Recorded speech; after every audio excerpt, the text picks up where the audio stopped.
जी तो प्यारे बच्चों, कैसे हैं आप? मैं उम्मीद करता हूँ कि आप सब ठीक होंगे। आज की वीडियो में हम आपसे बात करने वाले हैं यूनिट नंबर 6 के बारे में, एंड दैट इज़ स्टिचोमेट्री।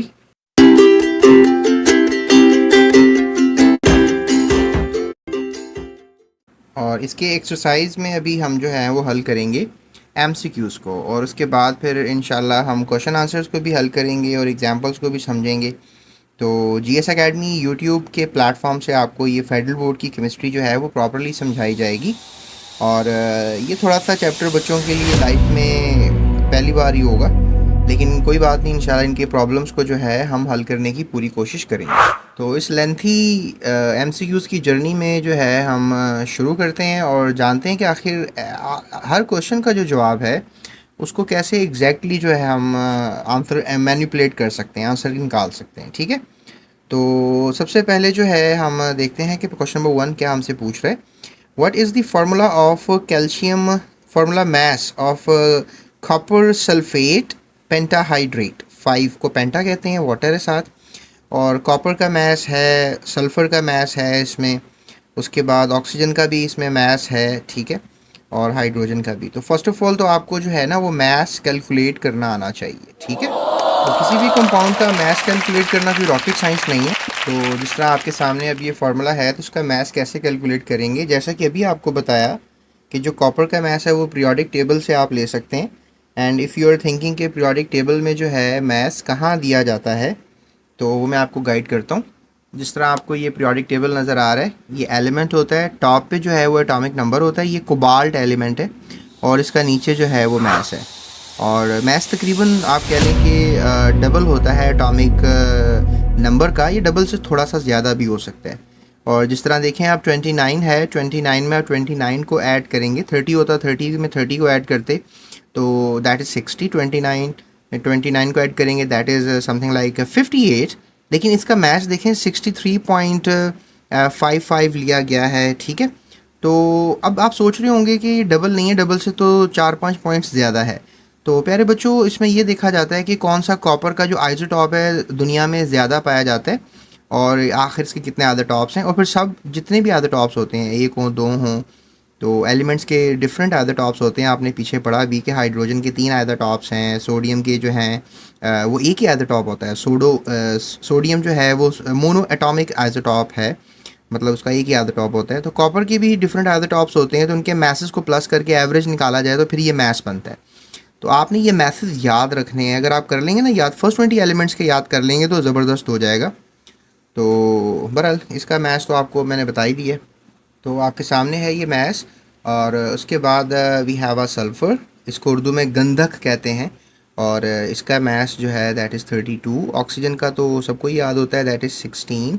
और उसके बाद जनाब हमारे पास हाइड्रोजन है, हाइड्रोजन इज़ ऑलवेज नंबर 1, इसका मैथ्स 1 होता है। अब एटॉमिक मास निकालने का क्या फ़ॉर्मूला होता है? अब एटॉमिक मास निकालने का फ़ॉर्मूला ये होता है कि जो एलिमेंट्स होते हैं फर्स्ट ऑफ ऑल वो देखने हैं आपने। ठीक है, एलिमेंट्स आपको नज़र आ रहा है, इसमें यही एलिमेंट्स हैं। कॉपर है, ठीक है, जमा करना होता है सबको। सल्फ़र है, और उसके बाद प्यारे बच्चों हमारे पास ऑक्सीजन है और हाइड्रोजन है। ठीक है, ये हमारे पास कितने एलिमेंट्स हो गए? 1 2 3 4 एलिमेंट्स हो गए। अब कॉपर का आपको नज़र आ रहा है एक ही एटम है, सल्फ़र का एक ही एटम है, ऑक्सीजन की ये 4 हैं। और ये जो 5H2 है ना, 5H2, इसकी स्टोरी ये है कि जो 5H2O का मतलब होता है कि आपने यहाँ पर वन है, 5 को इससे भी मल्टीप्लाई करना है और 5 को इससे भी मल्टीप्लाई करना है, तो 5 2s आर 10 हो गया। इसका मतलब क्या है कि 10 हाइड्रोजन है और 5 1s आर 5 हो गया। ठीक है, अब 5 ऑक्सीजन हो गए यहाँ से, और 4 ऑक्सीजन ये है, 5 और 4 टोटल कितने हो गए? 9 ऑक्सीजन। ठीक है, चलें, अब ये आपके पास एक कैलकुलेशन सा बन गया। अब जैसे कि अब आपको पता है कि कॉपर का वज़न जो है वो 63.5 है, और सल्फ़र का जो है दैट इज़ 32, और ऑक्सीजन का चूँकि 9 एटम्स हैं और एक ऑक्सीजन का वज़न 16 होता है मैस, और फिर हाइड्रोजन का वज़न 1 यानी मैस 1 होता है।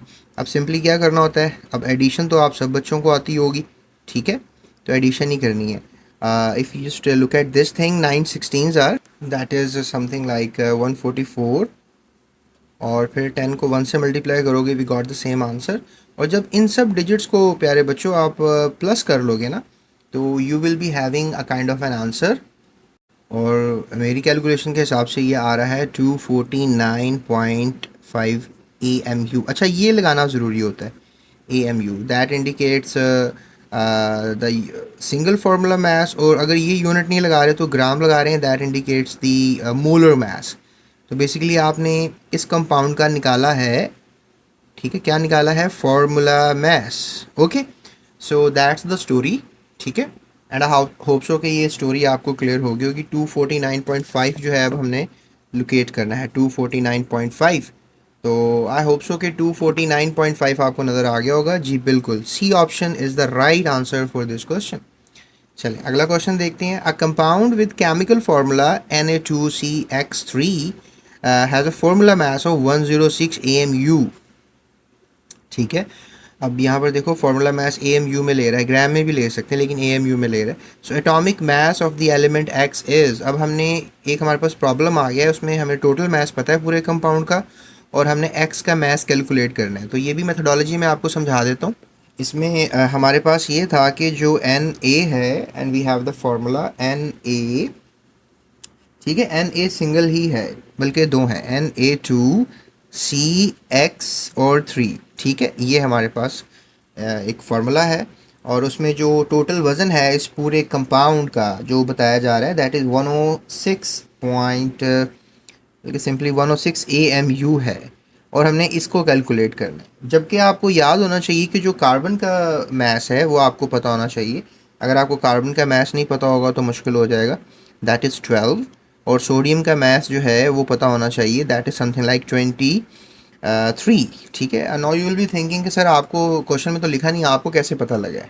तो प्यारे बच्चों, हमें तो प्रोडक्ट टेबल से पता लगेगा ना। ये देखें हमारे पास ये प्रोडक्ट टेबल है और यहाँ पे 22.08 लिखा हुआ है, सॉरी 98 लिखा हुआ है। तो 22.98 को राउंड ऑफ करेंगे। एंड मैं थोड़ा सा जूम कर लेता हूँ एंड आई होप कि पिक्सल ज़्यादा देंगे कि आपको ये थोड़ा सा क्लियर समझ में आ जाए, ठीक है। सो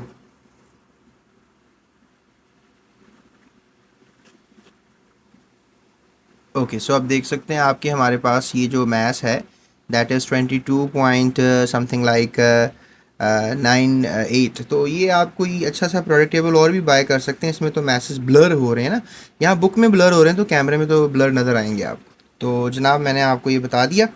अब करना क्या है, अब एलिमेंट हमारे पास है सोडियम, कार्बन और X is something we don't know, equal to 106। ठीक है प्यारे बच्चों, अब देखो सोडियम के कितने आइटम्स हैं, दो आइटम्स हैं, जबकि कार्बन के जो है वो सिंगल आइटम ही है, और एक्स के 3 आइटम्स हैं, ठीक है। So that is the story, that is the equation आपने बनानी होगी। जल्दी से रफ वर्क कर सकते हैं आप, इट्स नॉट नेसेसरी कि आप ना कर सकें, बड़ा आसान है। सो 23 मास हो गया सोडियम का, ये दो आइटम्स हैं, और कार्बन हो गया, और 3 जो हैं हमारे पास एक्स के एटम्स हैं, और टोटल मास इन सब का मिलाकर 106 AMU है। अच्छा, अब निकालना हमने एक्स है, तो इसका मैस भी हम लगा लेते हैं, दैट इज़ समथिंग लाइक 12। ठीक है, तो ये मैंने यहाँ नहीं लगाया था, मैंने लगा दिया। अब क्या सीन होने वाला है, इसको हम, इस वैल्यू को हम यहीं पर रहने देते हैं और इन वैल्यूज़ को जो है हम शिफ्ट ओवर कर लेते हैं इस साइड पे। तो हमारे पास क्या आ जाएगा, 3x is equals to 106 minus 12 minus, you can just multiply these two guys, 2 multiply by 23, तो ये हो जाएगा आपके पास 23 और 23 कितने होते हैं, 46 होते हैं, ठीक है। अब इनको आपस में हमने सॉर्ट आउट करना है। सो इन दोनों को सॉर्ट आउट करेंगे, 106 माइनस 12, तो that is going to be something like 94 minus 46, ठीक है, that is going to be 48। Okay, और ये हमारे पास x है जो कि 3 इसके साथ एक इंटीजर और है, ठीक है, होप सो आपको नज़र आ रहा है। और अब x की वैल्यू निकालनी है, तो क्या करना है, 48 को 3 से डिवाइड कर देना है, क्योंकि ये इधर मल्टीप्लाई और इधर आके डिवाइड हो जाएगा। तो 48 को 3 से डिवाइड कर लेते हैं। So I think so that is 16। Okay, तो आपने 16 AMU जो है वो आंसर निकाल लिया है इस क्वेश्चन के आंसर का। चलें देखते हैं कि अब 16 जो है वो कहाँ पर है। ऑप्शन ए में नहीं है, बी में नहीं है, सी में नहीं है, so there we have D option is the right answer. उसके बाद अगला क्वेश्चन किया जा रहा है, स्टिचोमेट्री में आप बेसिकली मोलर कैलकुलेशंस को जो है वो लेकर चलते हैं। मोल आपने चैप्टर में पढ़ा है, मोल बराबर होता है समथिंग लाइक 6.02 इंटू 10⁻23। ठीक है, तो अब we have 16 gram of oxygen. How many moles of molecules are there in 16 gram of oxygen. हमने अब ये कैलकुलेट करना है। तो हमारे पास एक मॉलिक्यूल है, ठीक है, मॉलिक्यूल किसका, मॉलिक्यूल ऑक्सीजन का, दैट इज़ O2। तो ऑक्सीजन दो हैं, तो 16 + 16 टोटल मास क्या आ गया, 32 ग्राम्स। लेकिन हमारे पास जो गिवन मास है, क्योंकि he is asking how many moles of molecules are there in 16 gram of oxygen. तो हमारे पास अगर 1 मोल है तो डेफिनेटली हमारे पास 1 मोल में 32 ग्राम्स होते, लेकिन वी हैव 16, तो 32 को डिवाइड कर देते हैं 16 के साथ, तो we got something like 6 1s are and 8, and then we have 16, then we have 4, then we have 8, then we have 2, then we have 4, then we have 1, then we have 2, that is 2 by 1। तो हमारे पास क्या बनेगा कि we have 16/32 करना था इसको, तो we got something like 1 on the up front and 2, तो हाफ हो गया ना, हाफ। तो जो हाफ होगा that half is equal to 0.5, तो we have 0.5 answer for this question. ठीक है, तो अगर आपके पास इतने मोल्स होंगे 16 ग्राम ऑफ ऑक्सीजन के, तो उसमें कितने मॉलिक्यूल्स होंगे, ये क्वेश्चन का आ रहा था। तो अगर आपके पास 32 ग्राम्स ऑफ ऑक्सीजन होता तो डेफिनेटली आपके पास एक मॉलिक्यूल का वज़न होता, तो 0.5 यानी हाफ मोल्स इसका आंसर रहेगा। उसके बाद है कि what is the mass of 4 moles of hydrogen gas. देखें, फर्स्ट ऑफ ऑल तो हमें ये पता होना चाहिए कि 1 मोल का कितना मास होता है। ठीक है, 1 मोल जो है वो अगर आपके पास हाइड्रोजन है, हाइड्रोजन गैस है, उसका मास होता है 2.008, तो 1 मोल का। अब डेफिनेटली हमने दोनों साइड पे 4 कर देना है, यहाँ से भी 4 को मल्टीप्लाई कर देंगे और यहाँ भी 4 को मल्टीप्लाई कर देंगे, 4 2s are 8.00 समथिंग बन जाएगा। ठीक है, so that is going to be 8.06 gram. ठीक है, 064 ग्राम्स होंगे 4 मोल्स के अंदर, ये आपने याद रखना है। ठीक है, बाकी अगर आप ये सोच रहे हैं कि मैं आपको प्रॉपर्ली मेथडोलॉजी कराऊँ, तो मैंने लेक्चर दिया हुआ है, आप मेरा मोल्स के ऊपर लेक्चर ज़रूर सुनिएगा, मैंने बनाया है। तो मोल्स लिखकर आपने, या Avogadro's number space GS academy YouTube search bar पे लिखें, तो आप मेरी पहले वो वीडियो देख लें, फिर इसको एक्सरसाइज को सॉल्व करने आए, तो फिर आपके लिए और ईजी रहेगा। अगर आप आंसर लोकेट करने आए तो मैं आपको जल्दी जल्दी ये बता रहा हूँ। ठीक है, चलो उसके बाद एक और क्वेश्चन करते हैं, what is the mass of carbon present 44 gram of carbon dioxide. अब आपके पास मास ऑफ कार्बन पता होना चाहिए आपको, अगर आपके पास 44 ग्राम कार्बन डाइऑक्साइड है। ठीक है, तो इसको भी जो है हम सॉर्ट आउट कर लेते हैं। ठीक है, तो जो कार्बन डाइऑक्साइड है ये बेसिकली आप कह लें कि इसका मास जो होता है दैट इज़ 44 ग्राम ही होता है, क्योंकि कार्बन का मास 12 है, एक ऑक्सीजन का 16 है, तो 2 ऑक्सीजन का हो जाएगा 32, तो 32 और 10 दैट इज़ 42 एंड 2 44 हो जाएगा। तो 1 मोल जो है मोलर मास होगा ना, ये 1 मोल मास। ठीक है, तो 1 mole mass of carbon dioxide क्या होगा, 44 ग्राम होगा। तो ही इज़ आस्किंग कि you have to tell me mass of carbon present in 44 gram of carbon dioxide. तो सिर्फ कार्बन आपने बताना, तो डेफिनेटली सिर्फ कार्बन का कैलकुलेट करना है। तो 1 मोल ऑफ कार्बन जो है वो कितने के बराबर है, 12 ग्राम्स के। ठीक है, और आपके पास जो टोटल कार्बन डाइऑक्साइड का मास है वो 44 ग्राम्स है। तो 1 मोल अगर आपके पास हो मतलब कार्बन डाइऑक्साइड, तो उसमें 12 ग्राम कार्बन होता है। ठीक है, कितने ग्राम कार्बन होता है, 12 ग्राम, क्योंकि इसका भी वज़न आपने 12 ही लिखा था। ठीक है, और उसके बाद जो हमारे पास टोटल मास निकला था वो 44 निकला था। तो इस 44 मास के अंदर जो कार्बन का मास था वो 12 था। ठीक है, you have to remember this. तो लिहाजा हम इसी ऑप्शन पे जाएंगे कि एक 44 ग्राम अगर आपके पास कार्बन डाइऑक्साइड है, तो उसमें जो मास ऑफ कार्बन है that is 12 gram. Option A is a very right answer for this question. उसके बाद the story is not over. छठा सवाल है, which term is the same for 1 mole of oxygen. ठीक है, कौन सी टर्म जो है वो ठीक रहेगी 1 मोल ऑफ ऑक्सीजन के लिए एंड 1 मोल ऑफ वाटर के लिए। तो मतलब सेम रहेगी। तो 1 मोल ऑफ ऑक्सीजन में जो है 6.02 इंटू 10⁻23 ऑक्सीजन एटम्स होंगे, और 1 मोल ऑफ वाटर में जो मॉलिक्यूल्स होंगे, इसमें एटम्स की तादाद बताई जा रही है और इसमें बताई जा रही है तादाद मॉलिक्यूल्स की। तो यहाँ एटम्स हैं और यहाँ मॉलिक्यूल्स हैं, तो वो दोनों तो सेम होंगे, लेकिन टर्म्स सेम नहीं है ना। टर्म कह रहा है सेम कौन सी होगी, तो एटम्स तो सेम नहीं है, और वी हैव यहाँ तो चलें कुछ है ही नहीं, तो there is some problem going on.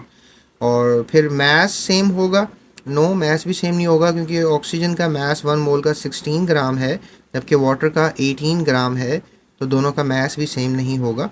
और दोनों के अंदर क्या मॉलिक्यूल्स सेम होंगे? डेफिनेटली ये तो एटम है, ऑक्सीजन तो एटम है और ये तो मॉलिक्यूल्स हैं, तो दोनों में मॉलिक्यूल्स कैसे हो सकते हैं? बिकॉज इसमें तो एटम्स हैं और उसमें मॉलिक्यूल्स हैं। तो व्हाट डू यू थिंक? ये साइंसदानों ने बड़ा इजी कर दिया हमारे लिए।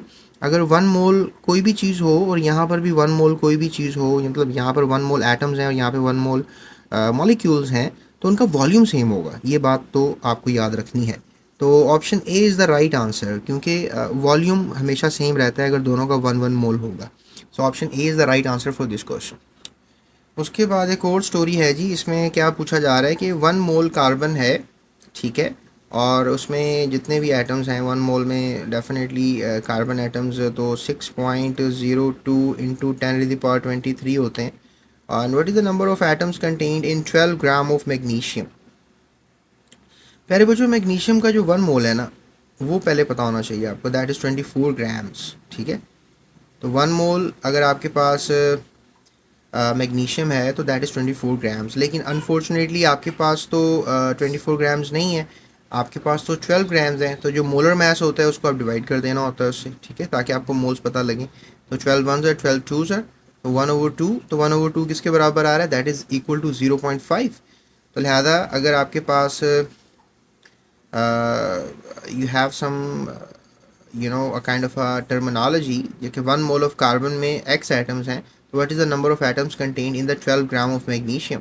तो आपके पास 0.5 होंगे moles of magnesium in it, ठीक है। तो 0.5 is going to be the very right answer for this, ठीक है। बात को समझने की ज़रूरत है कि इसके पास तो 1 मोल में जितने भी एटम्स हैं, तो इसके पास 12 ग्राम में कितने एटम्स होंगे? तो इसके पास जितने एटम्स होंगे वो हाफ ही होंगे ना, दैट इज़ 0.5 एटम्स। तो B option is the right answer for this question.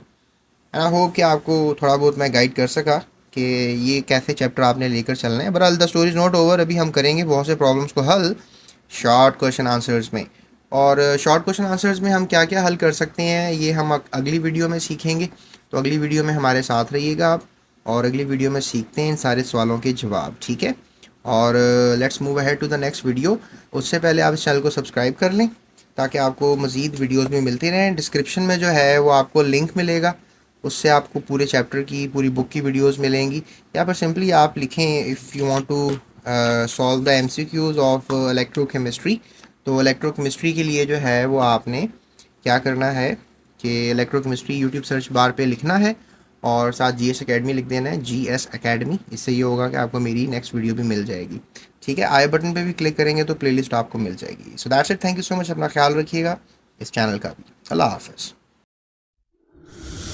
Thank you for watching. GS Academy.